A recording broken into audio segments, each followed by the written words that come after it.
Welcome to the SwimSwam podcast. I'm your host, Coleman Hodges. Today I am joined by Sydney Pickrem. Sydney, how are you doing today? I am very good. How are you? I'm doing pretty well.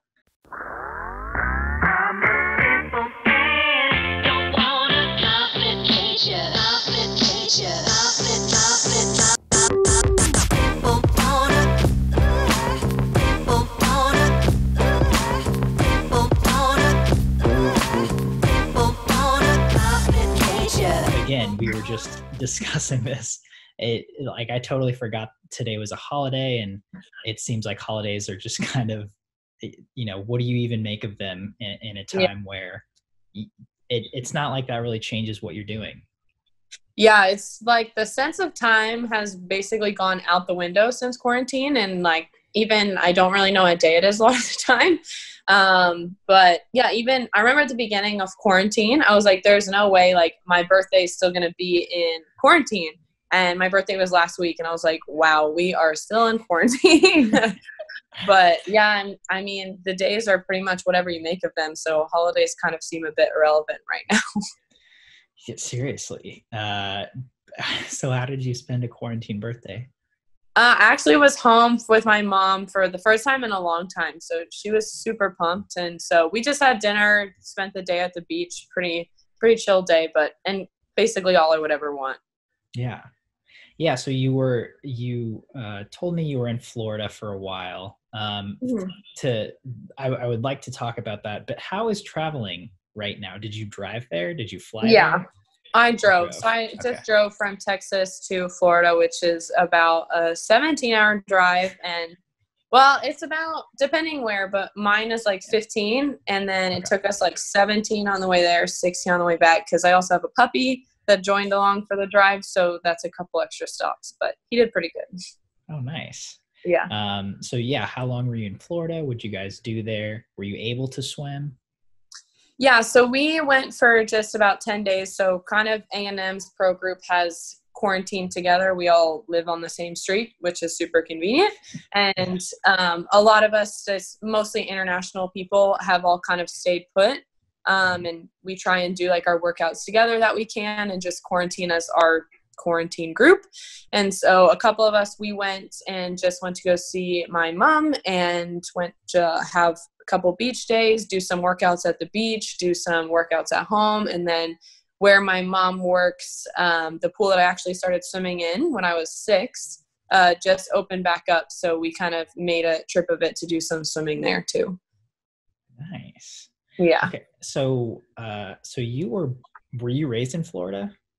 Yes. Yeah. So I lived in Florida, and I actually swam with Randy Reece up until I went to school. At College Station? Yeah. Yeah. So I swam with him since I was 11 until I went to college.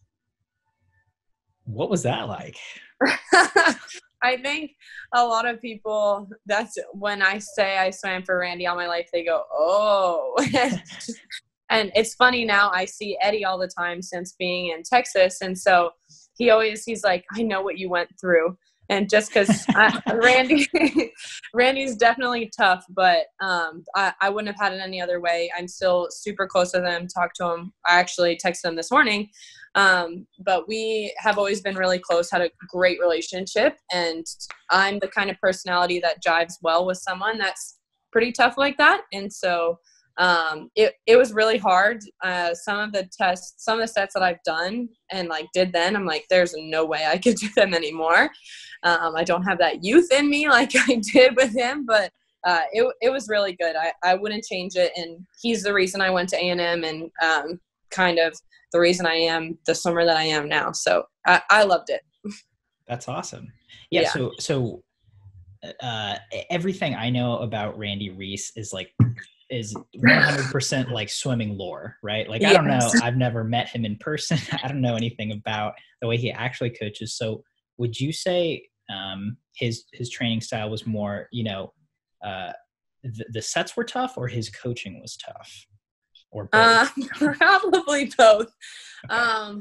I think what I've learned from going to college is Steve's sets are more of however you make them as tough as you can, which Randy's was, they were tough no matter what. A lot of it was kind of survival mode in a lot of things.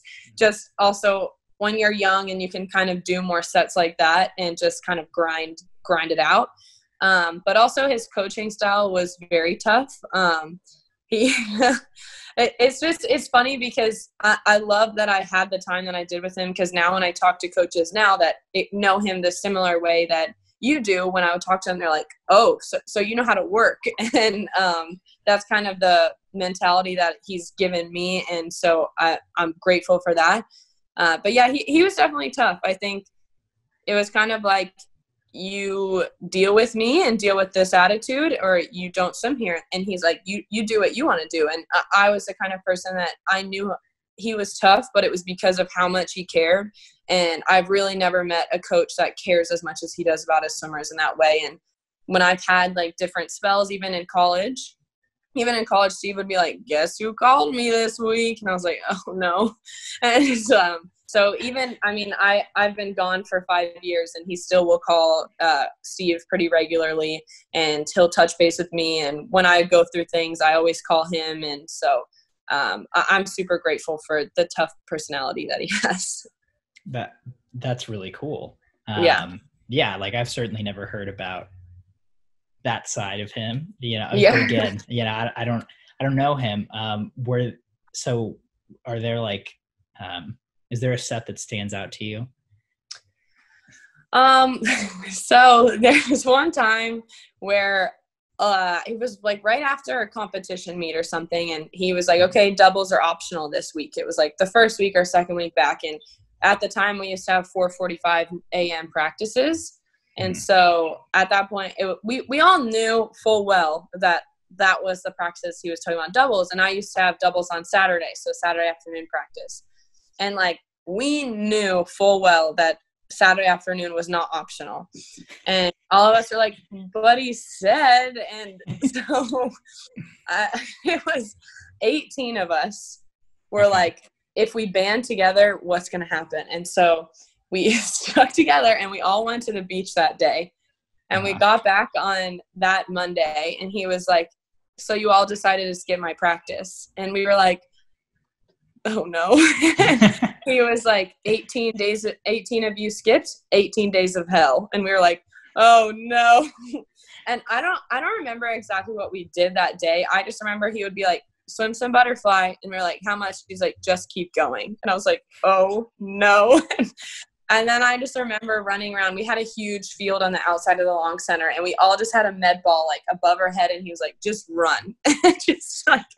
just like brutal. And it was so our fault. Like, it was 100% our fault. And I had a roommate at the time. She was living with me to train with Randy, and she actually went to A&M, and we're super close now. And she was like, I have to go back to Texas. I can't do this for 18 days. Like, just like sobbing. And then he did it for maybe one more day, and that was it. But a lot of people left the team after that and was like, no, I can't do this anymore. And he was like, well, I weeded out the week, so I guess it worked. And I remember from then on at like our 4:45 a.m. practices, we just did 60 100s on 120 long course. And like every time you woke up at 4, you just knew you were doing that. And I think I was like 13 maybe, I don't know. And I just remember putting on my snorkel and just like for the hour and a half just going. Like that was it. So that one definitely stands out. Wow. Yeah. Man, what an experience. Yeah. So what, I guess when you're swimming then, I think a lot of kids have a lot of different answers, but what did you like about swimming? Because it's certainly to an outsider, to a non-swimmer, it's like, that doesn't sound enjoyable. And maybe to some swimmers it's not, but I think a lot of swimmers would like younger swimmers understand that like, that's what swimming is a lot of the time. So, when you were that age and with him, what did you enjoy about that? I think for me, when I was younger, especially, to be able to do certain sets, like achieve them and finish them, was something that I was like super proud of. And I think now that I'm older, like if you give me a crazy set like back then, I'm like, okay, what's the purpose of this? Like, I'm older now. I don't need to be just like grinding out meters, and I need to be more specific. But then it was kind of like, if I can like do this, like that's such an achievement. And so I think I got a lot of joy from that kind of aspect. And for him, I think I swam with him for, I guess, 7-8 years. And I think I got like good job like 2 or 3 times, and a hug like twice. And I like, and that didn't even like, now I'm like, oh my God, he only did a good job like a couple times. But like, to get those, I was like, I did something super well. And like, I think the first time he hugged me was when I made like my first senior national team.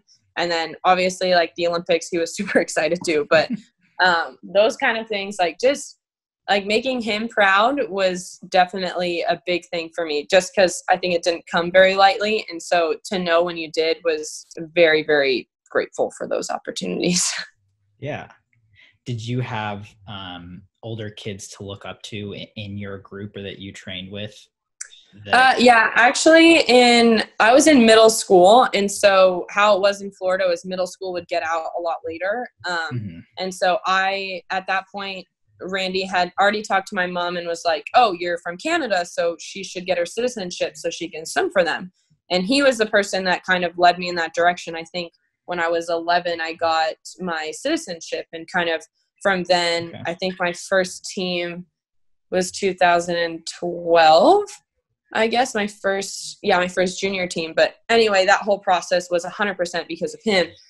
But like when I was in middle school, he was like, she's good enough where I want her to swim with the high school kids. And so their group started at 3, but my school got out at 4. And so I started to do online virtual school, where I would do half the days in school, and then I would get out around 11 and then do some classes online. And that was, it was hard for my mom, because I think a lot of kids have gone towards that. And my mom never wanted to take the social aspect of school away, and she never wanted me to be strictly homeschooled. But it was a really good opportunity to kind of do a bit of both and still please both ways. And I wanted to do it 100% because I wanted to swim with older kids. And even Randy always pushed me to be with the older kids. And so even when I think Junior Olympics, you're done when you're 14, and I was going to senior champs since I was 12. And that was just, I would do kind of both. And then even I remember when I was 14, he was like, why are you going to go to Junior Olympics? Like, there's no point. He's like, you're going to be way better at senior champs. Like, and he looked at as racing older people and getting third 100% better than getting first with younger kids, because he's like, they're going to push you. And so I swam with the high schoolers even when I was in middle school. And then I've done those kind of meets since I was younger. And it's really pushed me to get a lot more experience. So even coming into, I think it was Olympics, like it was my first Olympics in 2016, but I've been on national teams and junior national teams for almost 4 years. And he's kind of instilled that from when I was super young, to always push myself to be with older kids. And in the end of the day, when it comes to now where I am, age has no reason. It doesn't matter what age you are. You're just racing to race and trying to be the best. And so he kind of put that in me from when I was super young. Yeah. So when you were going for your first Olympic team, were you still in high school, or were you at A&M at that point? It was my first year in school. Okay. Yeah. Did you feel pretty confident with like that transition would, that's a big change, going to college. Did you feel pretty confident in that transition heading into your first Olympic year? Yeah, I think going into it, I think when I was that young, it didn't really, I think the thing is, for a lot of foreigners, you kind of are like, oh, like NCAA. But since growing up in Florida, I've always been like very much like, you finish school, you go to NCAA. That was always been what I was going to do. And so I remember actually the summer, the July 1st or whenever you could be recruited, I was out of the country. I left like June 29th, and I had no phone, no nothing. And I was like, great, this recruiting process is going to go wonderful. And so when it all happened is I got a few calls and things like that. And an A&M was not on the radar, like 100%. And I got back, I think, in mid-August. And my best friend had already taken her trip to Auburn, already committed. And I was like, oh my God, I'm so behind. And so I was like, Randy, like, we need to talk about this. Like, what am I going to do? And I kind of gave him a list of schools. And he was like, why is A&M not on your list? And I was like, oh, well, I mean, that would be super cool. But they haven't reached out to me or anything. And he was like, hold on. I was like, okay. He's like, go do warm up. And I was like, okay. And so I did our 600 warm up, and I got back, and he was like, Steve's going to call you tonight. I was like, oh my God, like, what the heck? And so I remember I was sitting outside the dollar store. I went to the dollar store. I was in the parking lot, and Steve called me, and I was like, it's Steve Bullman. And I was so excited. And he was like, hey, do you want to take a trip? Like, we'd love to have you and come in. I think it was like a week's time or a week and a half. And so then I went on the recruiting trip, and I committed the next Monday. And so my recruiting is super different. And I think when Randy was so confident in it, I became pretty confident in it. And yes, it was the year before the Olympics, but the fact that he was so trustworthy, and he, with hands down, he was like, Steve's the best coach in the NCAA. He's like, I wouldn't want you to swim for anybody else, and that's what I want you to swim for. And it worked out. And so I was like, okay. So that gave me all the confidence going into Olympic year. Nice. So take us through, you go through your first year, and, especially for, I guess for a lot of countries, but, Canadian trials are always right after NCAAs, right? Mm-hmm. What was that process like I'm guessing having such a big experience at a first NCAAs, and then having to go and try to compete for, your first spot on an Olympic team? Yeah. When I was a freshman, I was definitely very different, and I was very open with Steve about I was like, I'm 100% committed to the team. Like, I want to do well, but my priority is the Olympics. And Steve was like, I totally get it. Like, I understand completely. And he was very understanding. He's like, I can make this work for you. And a lot of people that I've spoken to, and we've had a couple people that have transferred, and different opinions of different schools, and not as many coaches would be that understanding when I essentially was like, your job is not my priority. And even though I was 100% committed, wanted to do as best as I could for the team, he knew where my motives were. And so I was very open with that whole entire year. And I was like, I want to swim as much long course as I can. And he had always accepted that. And we even this past year, like during Christmas training, we do as much long course as we can. And as soon as NCAA is done, we're long course from straight on out. And so having that going into trials gave me more confidence, and it ended up working out okay. Yeah. Were there others on the team with similar priorities at the time? Yeah. So we had we had a pro group at the time then too. We even had one of the girls for South Africa. She even redshirted that year and just stayed in College Station to train. So I wasn't the only one gunning for it, and which definitely helped. And me and I think Beryl were the two that did qualify, but there was probably 5 or 6 that were in the same boat trying to qualify for the Olympics. And so we definitely had that backbone together. Yeah. All right. So you make your first Olympic team in 2 IM, or the first one I made was the 4 IM. And then a couple of days later was the 2 IM. Okay. So what was that? What was the first Olympics like? First Olympics is really crazy because I get this question a lot, and I don't really remember like everything. Like it was so stressful. So I really don't remember like a whole lot of it.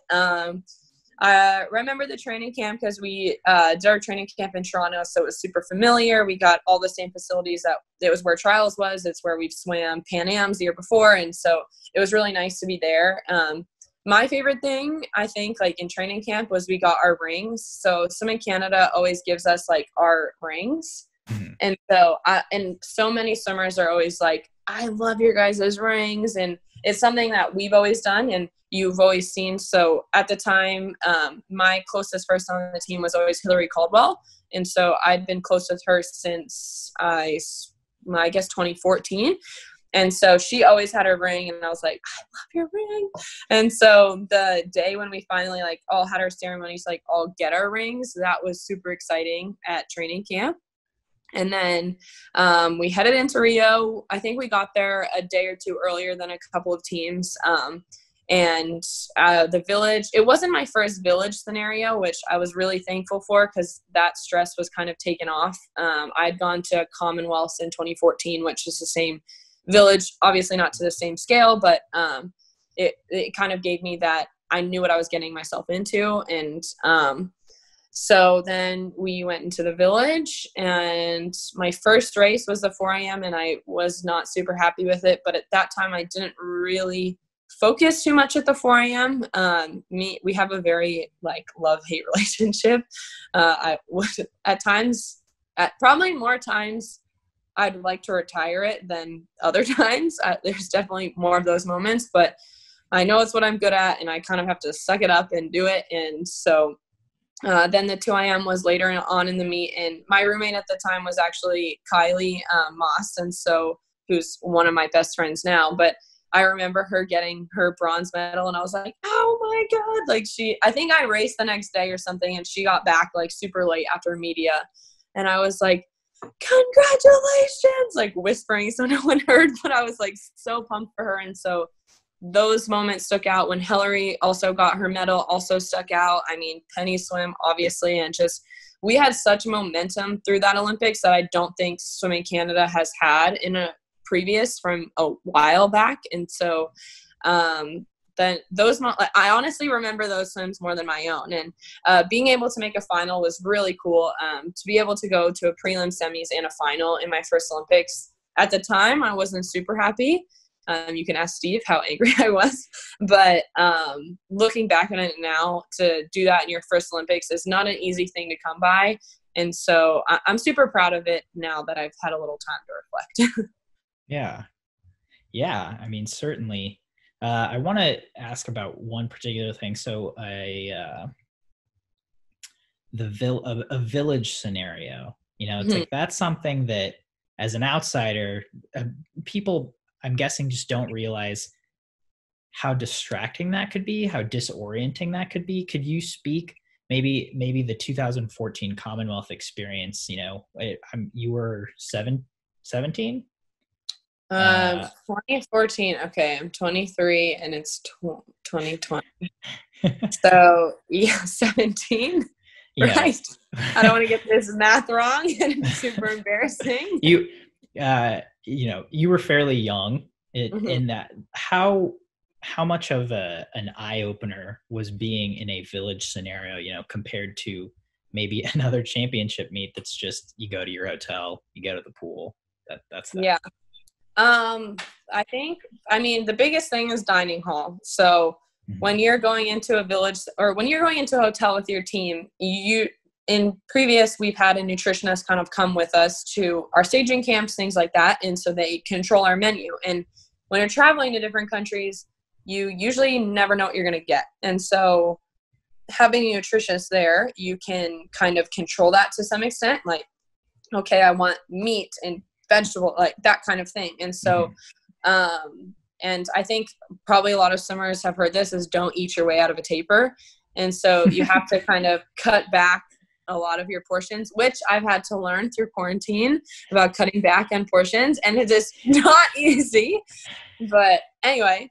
And so going into that kind of is definitely difficult, especially in foreign countries. And you have to figure out ways to get the nutrition that you need, and it's probably going to be different, and you have to be adaptable. And that's not a lot of people, when it's your first time, it's not easy to come by. And so having that experience in the Olympics was truly, truly helpful for me. And it's like the most like high school thing. Like I never wanted to go to a dining hall by myself because I'm like, oh my God, where am I going to sit? And like, that is seriously so stressful.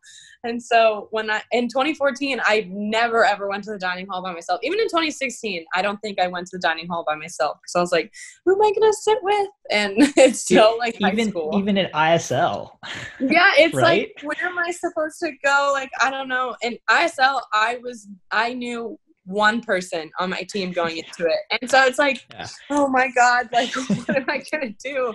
So that, and as stupid as it sounds, it's another stressor to add, because then you're like, but I want to eat at this time. And so you have to, like, if no one wants to eat and that's the time you need to eat for yourself for swimming, like, you got to go by yourself and you have to suck it up and try to talk to someone, and hopefully they speak the same language, because it could happen that they don't. But yeah, I mean, and then I think in Rio there was these bikes I think it was bikes, like little bike things that to ride around the village. And sometimes people are like, or coaches are like, use these so you save your legs. But also, if you're like me and you're super accident prone, probably don't use a bike because you could fall.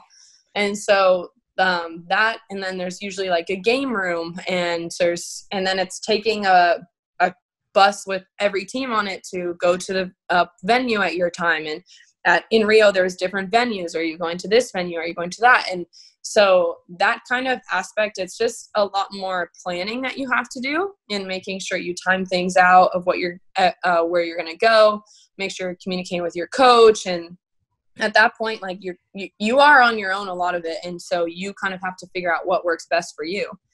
And so that being adaptable in that sense is huge. And I know a lot of people that don't know how to be adaptable, and you have to learn. And so being able to have that experience going to 2016 was very nice, not having to learn it 5 days before the Olympics. Yeah, dude, I'm sure that I didn't realize it was that much. That, that's a lot to manage. Mm-hmm. And then you have to swim. Yeah. And you're expected to swim really, really well. Yeah. In front of literally the whole world. Yeah. That's wild. Yeah. So in 2017, you, how are you feeling coming off of that Olympic experience heading into those World Championships? I was excited, I think, to be another year on the same training program, to have that under my belt. Definitely that going into Steve's practices are very scheduled, I guess I'd say. Like, we do a lot of similar sets and rotate through them. And so I know what to expect. And so having that 1 year and then going into next year and just being able to build was huge for me going into 2017. Going into Worlds, I was really excited. I loved our training camp. And to this day, if anyone from Swimming Canada is watching, I would like to go back to Italy for training camp, please, because Rome is very nice and very sunny and an outdoor pool. But anyway, and so I had, I think, one of the best training camps, taper camps leading up to it. And I was really excited. It was my first time in Budapest, and hands down, one of the best places to visit. I love Budapest. So yeah, I had a lot of confidence going into 2017. And so then can you take us through that meet? Because I'm guessing it was a pretty big low and a pretty big high. So big old roller coaster. Yeah. So yeah, I think, so for me, the 2IM is my baby. I love the 2IM. I like to say it's my best event because I don't like the 4IM that much. And so going into it, I had so much confidence in the 2IM. And then going into the final and on the fly leg, I choked on water. I think any swimmer can know exactly what it's like during a practice to like have it happen. And then I just panicked. And I have a history with depression and panic attacks, and it just built and built and built. And I just got out, and I went into a corner. My manager, Jan, who is one of the best people on this planet, was like, what do you need? I'm here. It's okay. And I was like, I want to swim again. My first words out of my mouth was, I need to redo it. Like, I just want to swim it again. Like, and she was like, okay, well, I mean, now obviously that's not possible. But I was like, oh my God, like freaking out, like what just happened? But like there was nothing else I could have done. And at the time I just was kind of, I went into the locker room and I just was like, I was crying. I was like, what did I just do? Like, I messed up. And, but then I called Randy actually, and I was like, I don't like, and I just explained to him, and he's like, can you breathe through water? And I was like, really, Randy, you're going to make it like that right now? Like, just like so cut and dry. And I was like, no. And he was like, so you couldn't have done anything? I was like, I mean, yeah, you're right. And he was like, okay, then you move on. And I was like, okay, like, I guess. And like that, I mean, that's what I was just like, oh my God. And I just needed someone to say it so cut and dry. And I was like, okay. And so kind of from then, Can I cut in for a second? Yeah, for sure. So I'm someone who, I swam butterfly in high school, and that would happen to me all the time in practice. And it would be on like some of the best workouts, it's like, this is what the set builds up to. And like, this is the swim you're going. And it was devastating every time because you were ready, you were primed and in the moment. And it's like, you can't breathe. So is that something you had ever gone through? Like, had you ever choked on water before? In just practice? like, I mean, that's what I mean when most swimmers will know like exactly what it feels like. And you just basically you stop in the middle, like in practice, you can stop on lane rope, cough a little and keep going. But obviously in the world final, you can't really do that. And that's the thing is, I mean, even when like, I think when it comes to big meets and like you get DQ'd for something so little, like it really does happen sometimes. And like, it was just a freak fluke of a thing that just like happened. And it could have happened. It could have happened at NCAAs. It could have happened at a sectionals meet. It could have happened anywhere. And obviously to have it at the biggest stage of that swimming in the year is not ideal. And that's why it was kind of like, oh my God, but it just happened. And so basically when it happened, my whole team was like, what do we say to her? Like, and at that point I had been on the team for a little bit, and I remember getting to dinner, and I think like Rich Funk was there. Like, I can't remember who else was there. And I was like, you guys can talk to me. Like, I'm okay. Like, and they all just like had no idea what to say. They didn't want to say the wrong thing. So they all were just like, and I was like, we can talk. Like, it's fine. Like, it happens. And so, and that was like a big thing for me. And so, Hill was my roommate at the time, and she was like, dude, this is a long meet. And I was like, yeah, like I have to swim again in 6 days. Cause that's the IM schedule is day 1, day 8. And it's the worst schedule. And I will say it till then that it's the worst schedule for worlds for IMers. But, I just had to, it's a long meet. And so the next day my coach Ryan was like, hey, so sleep in as long as you want. If you wake up early, I'll be at the pool. And I was like, okay. And so I just woke up the next day, took the shuttle. I think I was by myself. I was very, very to myself and just kind of like head in the zone, like not really wanting to talk about it. Cause it like, I felt like I let a lot of people down. I thought I let my coach down. I let myself down. I let Canada down. And so I was like, if someone talks to me about this, I'm going to crack and I'm going to cry, and I don't want to cry. So I was like, let's just keep moving forward. And we went over into the comp pool in the lane. I think I want to say I was lane 6 or 5 or 6. And he was like, get in this lane and swim butterfly. And it was during like a meet warm up. And so, and any swimmer knows during a meet warm up, how much easier it is to choke on water. And so he's like, just swim butterfly. And I was like, okay. And I just swam butterfly for the next 6 days during warm up. I made sure I swam a couple hundreds butterfly. And he was like, I hope you choke. Like, essentially just get it out of your head. Like, and so, the next like 5 days were brutal. They were long, they were exhausting. And I just tried to kind of move my swimming into other people's swimming and get super excited for other people doing well. And I mean, Kylie, still one of my best friends, breaks a freaking world record. So I'm like, well, this helps me get my head out of this. Yeah. And so there's a lot of different things that I just tried to do. And then going into the 4 IM, I just remember talking to my coach. I'm like, I'm not prepared for the 4 IM. Like, I was so excited for the 4 a.m. and like I was so confident, or the 2 a.m. and I was so confident in that. And so he was like, Sydney, I've seen you in this taper camp, and Ryan Millette has always been my coach through all of the summers. And he's like, I've seen you in so many camps. And he's like, I've seen you we always do a 10-day out set of a 4 a.m. kind of broken. And he's like, I've never seen you swim so well in that set. And I was like, I'm not ready. And he was like, you're ready, I promise. And I was like, okay. And I was so scared for that 4 a.m. And in the middle of the first 100 of the fly, I definitely started to panic. And I was like, just breathe, just breathe, just breathe. And then a lot of it, how I got through it was I just minimized the race into Belmonte was next to me. And I was like, I don't care about anybody else in this pool except me and Belmonte. And so I was like, just race her. That's it. Whatever happens, happens. And then I won a 6-second PB and I got a medal, and I was so emotional after that race. I've never been so emotional after like a swim. And actually, I remember going through the press, and we had a lot of Aggie summers there. And I think it was, so my friend Turker, who swam for Turkey, and he was there.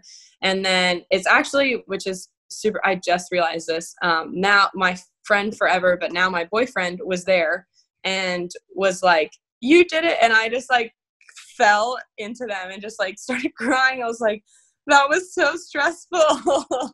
And so, and it was really cool to like have that support from a lot of people that was like, you did it. Like you, and the time was amazing. That was what I was mostly happy about. Like the medal was obviously cool, but like just to like kind of check that box of like, you did it was just, I was like, well, this week is exhausting.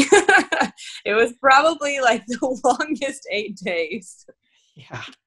I mean, especially, you know, it's one thing to have a bad swim at a meet and then come back the next day and try to have a good swim, you know. Yeah. But to have to wait 6 days, nearly a week before you get another chance to do something like that. And then, you know, especially you said you have a history of anxiety and depression. And I mean, you know, I personally, I've been experiencing moments of panic throughout these last couple of months of just like, there's so much uncertainty and so much unknown.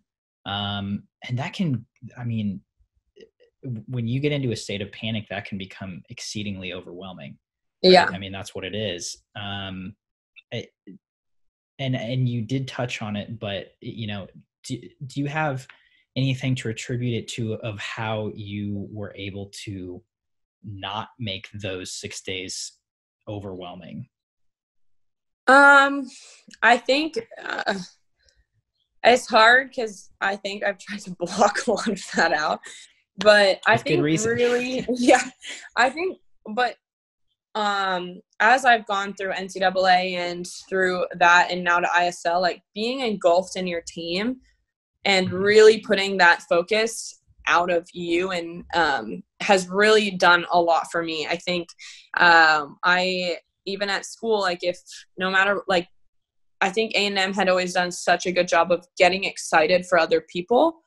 And I never really knew what that was like until going to school. And so in 2017, when I was already in school, like I tried to take that into the national level where obviously these aren't people you're with every day and you don't see the hard work that they do every day like you do in school, but really just trying to be so excited and get into other people's swims is kind of, I think, what I tried to do the most. And it just gets me out of my head for a minute. And it's like, oh my God, like she did so well, or he did so well. Like we got that, like we did this medal, like that kind of attitude has really opened up a way of kind of getting myself out of my head.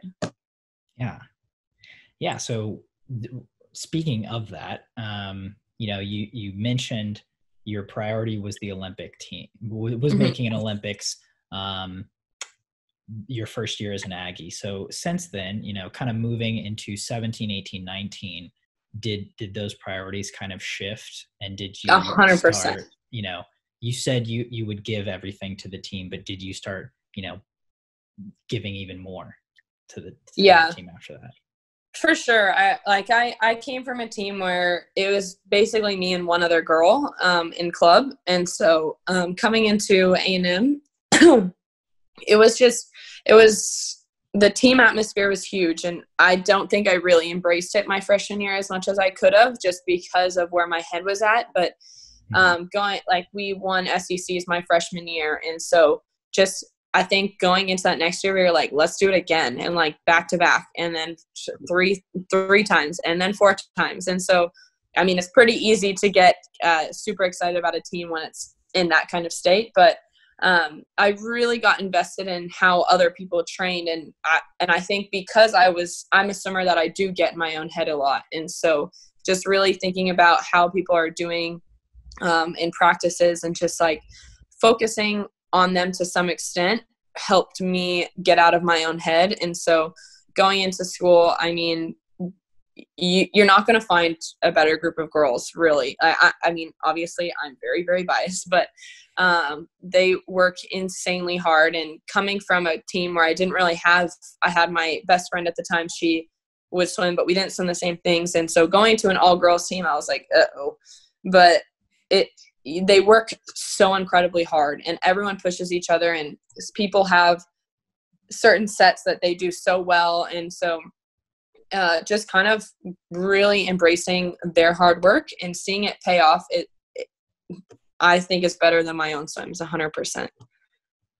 Yeah. Which, you say you can get into your own head a lot, which, again, it's kind of it's a very humbling experience, realizing how human we all are.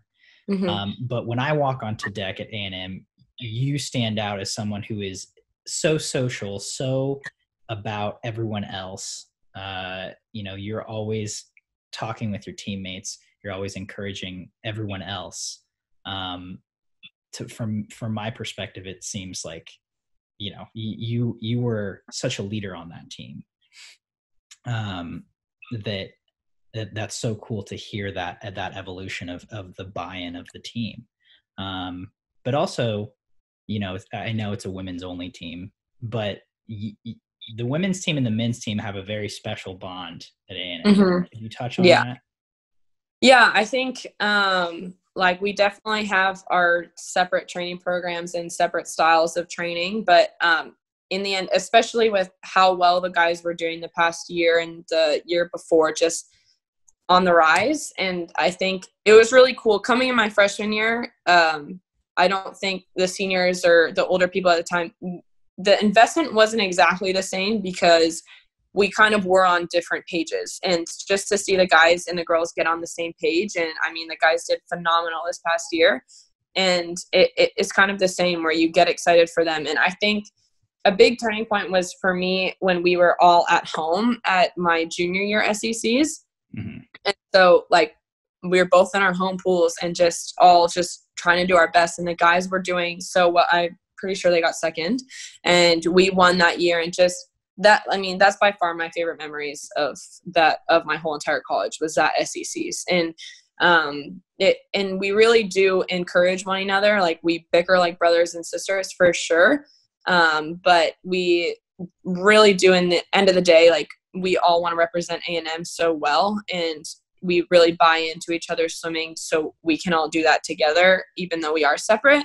And I mean, I'm so thankful for the relationships that I have with a lot of the guys, and guys that have graduated, the ones that are still here. And even now, there's so many of us that are pros, and we might not train together, but we still will, especially during quarantine. We've definitely kind of come together in a lot of a sense, because a lot of people, their dreams got put on hold. And there was a bunch of guys and girls that this was going to be their last summer swimming. And for me, I plan to keep going. And so I'm like, okay, yeah, this sucks, but I'm going to get through it, and I'm going to keep going. But people had jobs lined up. People had a life that was going to change come August when the Olympics were done, or they were going to go to their meet, and they could have been retired in May. And so we've all really gotten really close, I think, because it's, as much as we know people's goals, when you vocalize them in the sense that we have kind of had to because of quarantine, we just kind of buy into that even more and more. And so our pro group, I think there's probably 10 of us, I think, might be wrong, but we all just have tried to do different things and remind people of their goals and have that relationship and that bond. And so I'm definitely thankful for them, especially during this time. Yeah. Yeah. So speaking of going pro, let's go to 2019. You finish your NCAA career, and then you go to World Championships. And what was that, I guess, spring, summer like, kind of leading into that World Championships, knowing that you were now a pro? I think so. My last NCAAs, I was definitely not happy with it. I was not pleased with how I did. I'll be 100% honest and vulnerable to this point, is I wanted to win an NCAA title, and I never did. And that's something that I can't achieve anymore, which was hard. And I always want to try and achieve my goals, and I know I did my best, and I have to be okay with it, but it stung like a lot. And I think, I don't remember what, it was some article, and it was like, one of the best NCAA swimmers to never win a national title. And I was like, oh God, it hurts so bad to hear in writing. But so finishing that, I was like, that's a chapter that I have to close. And I was so not happy with it, but I was like, I have no other choice. Like, I have to move on. I have to make new goals. And so I was excited to go pro. And I think it was the Monday after NCAAs, Rob Woodhouse, our manager from ISL, gave me a call and explained ISL. I was like, I have no idea what any of this stuff means. And he was like, so there will be like Kyle Chalmers, Kate Campbell, Emma McKeon, Adam Pete, like listing all these names. And I was like, and you want me? Like, what are you talking about? Like, you are crazy. But I was like, sign me up. He was like, here's this, how much. And I was like, I don't care how much money. I'm not making any money. I was like, I hadn't been making any money. And I was like, you want me to be a part of that team? Okay, yes, that's all I need. And so I think right after, and like when everything stung so much to get that call from Rob, I was like, okay, like I actually can be pro. Like I can make like a life out of this. Like, this is what I want to do. And to have that, I don't think Rob knows how much that meant, but now he'll know. And then going into trials, I definitely had a lot of goals going into it, because 2018 was okay. I was okay with Pan Pacs. I had mono that year going into it. I didn't really have any certain like specific goals in mind because of that. And so in 2019, I had a lot of goals that I wanted to achieve. And after the NCAAs, I was like, I want to achieve them. And so I was happy. I mean, I ended up the year, I had a best time going into Worlds and again, like Kylie and I, we both tied for, I guess, the most like decorated Canadian swimmers or women swimmers, I don't know, for medals at World Championships. And so like it was super cool to like, just go into it and just have some goals and to kind of see some, I guess, I wouldn't say I was fully happy with it, but to see that kind of result was pretty good going into that year. Yeah. Did you expect your 200 breast to be where it was? I think, yeah, I think it surprised a lot of people. And for me and Steve and Tanika and people that have been around me, I've always swam the 200 breast when it comes to NCAA. I've just never really had the time to do it at a Worlds. And so in 2017 at our trials, I actually got DQ'd in the morning. So I wanted to swim it then. And then, I mean, it is what it is. It ended up working out great because one of my teammates, Ashley McGregor, got on the team. She ended up being the second spot for the 200 breast. And I was like, sold, that's all I need. I don't need to swim it. Like, she got on the team. That's so sweet. So going into 2019, I was really excited to be able to actually swim it at a World Championships. And it wasn't perfect. I don't think it is as good as I wanted it to be, but to be able to add a third event and get on the podium was an accomplishment in itself for me. And so I'll take it. Yeah, definitely. So then, let's talk ISL. You got the call, you are, all right, I'm a pro now? And then tell me about your experience in the season as it unfolded. ISL is phenomenal. I think it's really changing how swimming is and creating careers for swimmers, which is why another reason why I love it so much. But later on, I remember Rob giving me a call and he's like, so like you were a captain at A&M. And I was like, yeah, I was my senior year. And he was like, well, would you want to be a captain on London Roar? And I was like, are you a wacko? Like, I was like, these people are like Olympic gold medalists and world record holders. And I was like, what? And I think this was before Worlds even. And I was like, I have one medal at a Worlds like that in a bronze. I was like, what? Like, I'm so irrelevant compared to them. And he was like, no, like your experience, like no one has that here. Like we would love for you to do it. And I was like, I mean, I'd love to if you really want me to. And so then he texted me and he was like, so you and Kyle Chalmers are going to be the captains of the first meet in Dallas. I was like, Kyle Chalmers. He won at the Olympics. Like, I was like, you're crazy. And it's so funny because Kyle is one of my best friends now. Like we've clicked 100%. I remember him texting me. I was like, oh my God, Kyle Chalmers is texting me. Like, this is wild. And so going into, and like we said with the dining hall and stuff, and I went into like the first room and Kyle's there. He's like, hey, how's it going? And we had texted a couple of times of like what to do on the first meet. I was like, hi, how are you? Like, just like, oh my God, I don't know anyone. Like, it was super scary.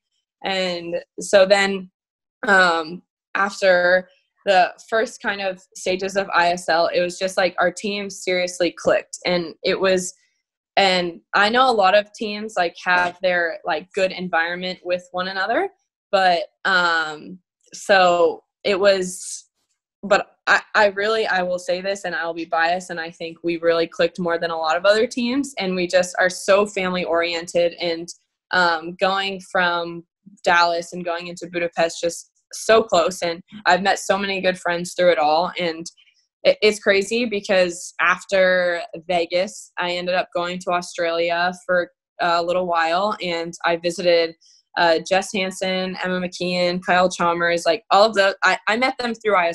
I met them like 2 months prior, and then I was like, I'm just going to go to Australia for a little while and just like visit. And it was so fun, and I'm so thankful for all those friendships that I made. But importantly, it was just, it was so fun racing with everyone, and I loved it. And I hope this year we get to do it to some extent. I know it's definitely going to be altered, but I'm excited. I miss the Roar. I miss being with all of them, and I hope that it can happen next year, or this year, but we'll see. Yeah. So first of all, what can you tell me what your responsibilities were as an ISL team captain? What did that look like? So Kyle and I like to say we are undefeated because we won the first match, but going into it, we were the first match. So at that time, like not really, I mean, we had a lot of Aussies, so they all knew each other, and a couple people from different countries that knew each other, but we didn't all know each other. So our biggest thing was kind of just making sure to introduce each other and like talk. And we were I think we had 10 different countries on our team, which just, well, hold on, I think, okay. And so we all and a lot of people don't speak mostly everyone spoke English, but it's definitely not everyone's first language. And so we just like created this like an icebreaker type of thing to like have everyone get to know each other. And kind of just, we had one of our coaches have a big chant for us and like create cheers, just like goofing around. And then, I mean, Kyle's a stud, always doing the skins and doing that kind of thing. And I basically was like, whatever you need me to swim, I can swim. And Dallas match was the hardest match. Like I do not like dual meets. I'm so glad I don't have to do them again. When it comes to NCAA, like ISL is very different. But the first day, I had the 4 a.m. 10 minutes later, I had the 400 free relay. 15 minutes later, I had a 200 back.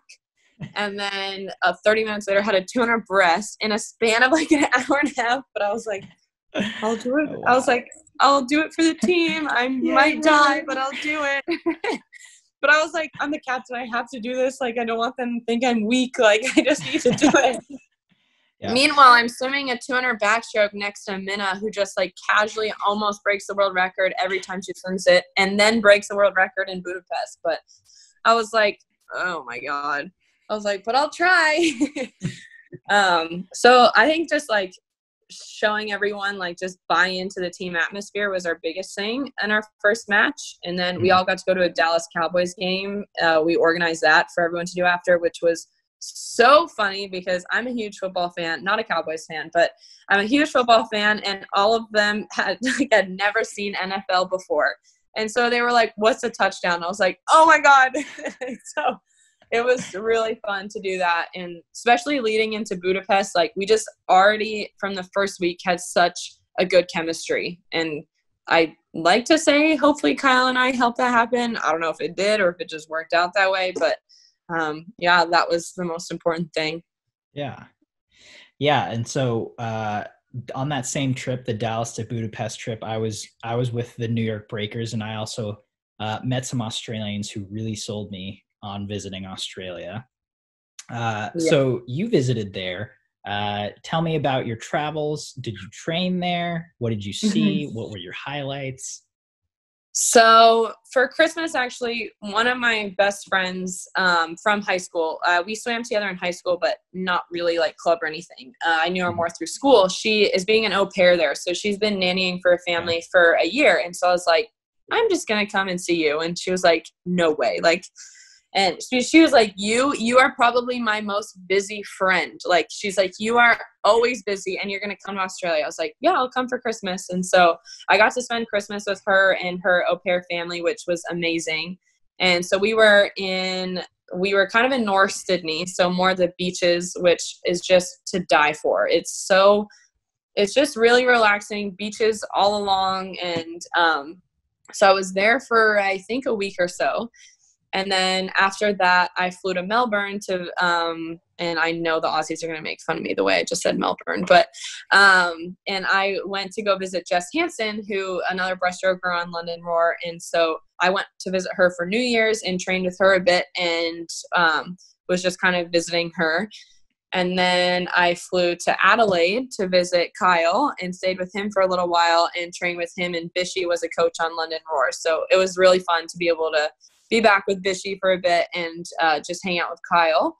And then from there, I went to the Gold Coast and visited Emma McKeon, and I trained with Bully for a bit. And then from there, I went to the FINA series in China. And so I went to, where did I go first? Shenzhen. And then I went to, or was it Shenzhen first? I don't even know. But then I went to China for the 2 stops for the FINA series. And then I went home. So I was, I think, away for over a month. But it was amazing. Just, it's something that I never thought I'd have the opportunity to do. And ISL brought that opportunity to me and just being able to train. And I remember talking to Mel, and I was like, hey, she's like, if you come to London, come train. Like, just things. Actually, I forgot.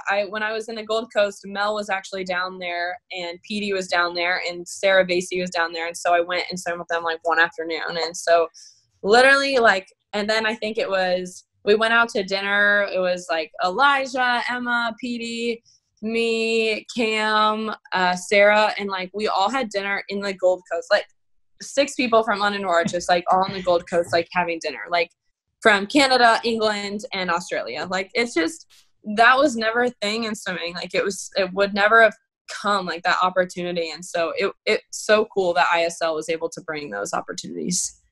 Dude, absolutely. Yeah. So on that trip, what were, a couple of the non-swimming highlights besides your 6-person international dinner? I think, I mean, I love North Sydney, like the beaches. Also, I was on like Christmas vacation then, so I wasn't swimming, so it might have been more pleasurable that way. But just going to the beach is like my favorite thing. And so just, I would go down in the Gold Coast, and I would go out for brunch and stuff, and then just go to the beach and read. And I was like, this is the life. And so I've been to Sydney once before, and so I didn't really go into the city much just because it was around Christmas. And but I mean, there wasn't a moment of any place that like I didn't like. Like, I loved they were all different, and I loved every part of it. And there's no way you should ever go through your life without going to Australia. Yeah, like I said, I'm already sold on it. We're planning a trip. I'm ready. Yeah. So now to today, how do you've talked a little bit about your quarantine situation.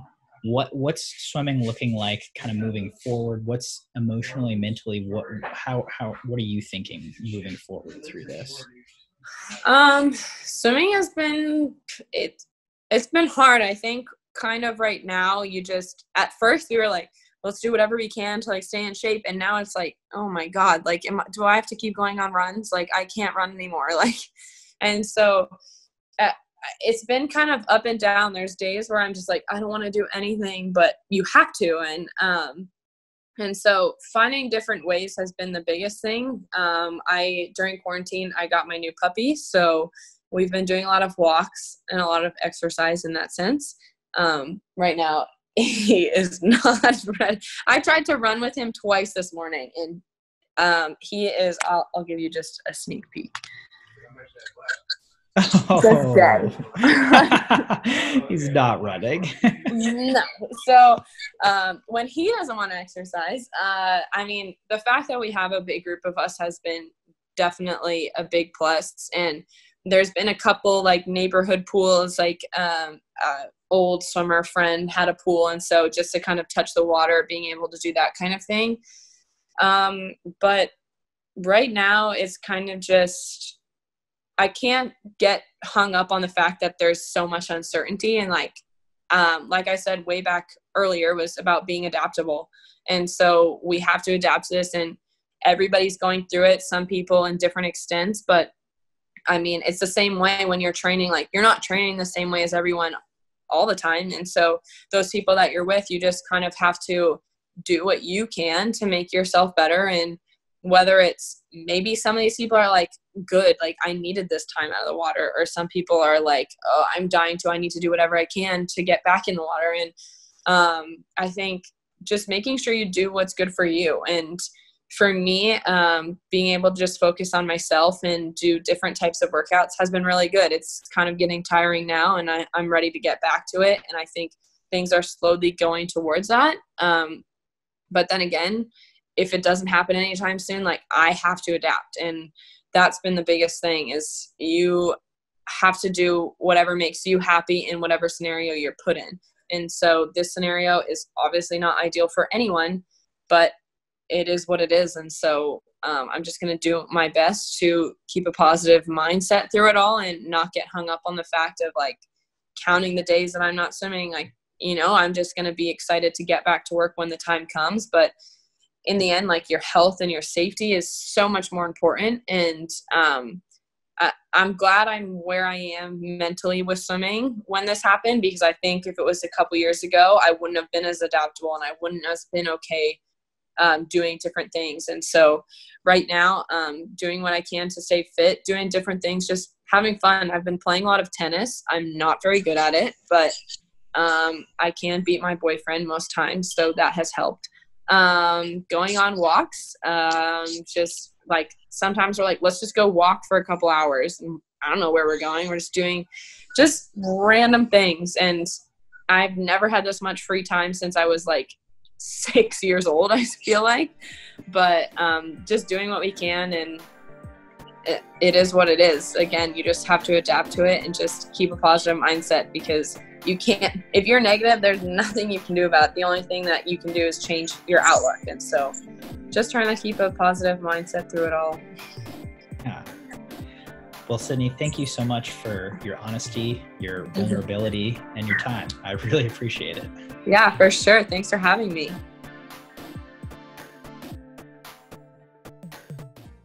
Hey, do you love SwimSwam as much as I do? Do you want hours of endless practice footage, race video, and a guide to the best pancakeries in the country? Then subscribe to our YouTube channel below. And follow us on social media at SwimSwam News on Twitter and Instagram. If we get 1 million followers, I might just eat 1 million pancakes. Only one way to find out.